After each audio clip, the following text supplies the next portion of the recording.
তো হ্যালো বন্ধুরা, সবাই কেমন আছো? আশা করব সবাই খুব ভালো আছো। তো আগের দিন একটা ভিডিও বানিয়েছিলাম, তো সেখানে যে বিষয়টা আমাদেরকে বলেছিলাম, তো অনেকেই অনেক ধরনের কমেন্ট করেছে।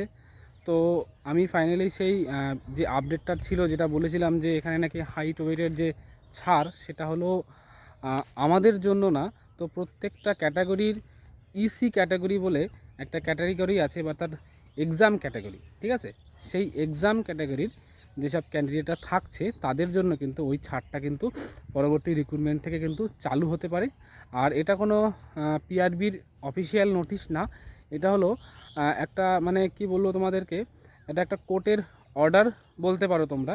মানে যতটুকু আমি খবর পেলাম, তো জানি না এটা কতটা সত্য, তবে আমার এটা এইটুকু আমি খবর পেয়েছি।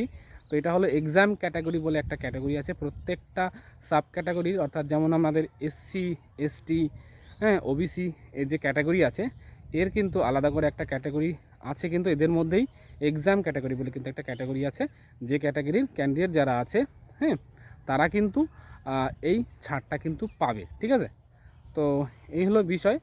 আর কিছু না, জাস্ট পড়াশোনা করছো তোমরা যারা, সবাই খুব মন দিয়ে পড়াশোনা করো। 28শে জানুয়ারি আমাদের যে হিয়ারিং ডেট, সেখানে কি হবে সেটা তখনই জানা যাবে। আর ভিডিওটা বেশি বড় করব না, কারণ সত্যি কথা বলতে আমার একটু বাড়িতে কাজের চাপ, তো তার মধ্যে থেকেও যতটা পারছি ভিডিও করার চেষ্টা করছি। আর সেই কারণে ভিডিও আসছে না। আমার আবার বিকেলবেলা পড়ানো আছে, পড়াতে যেতে হবে। সত্যি কথা বলতে বাড়ির কাজের কারণেই ঠিকঠাক করে পড়াশোনাটাও আমার হচ্ছে না। তো তোমরা যারা পড়াশোনা করছো, মন দিয়ে পড়াশোনা করো। আর দেখা যাক 28শে জানুয়ারির পরে কি রেজাল্ট আসে, আমাদের পরীক্ষাটা কবে হবে সেটা তখনই জানতে পারবো।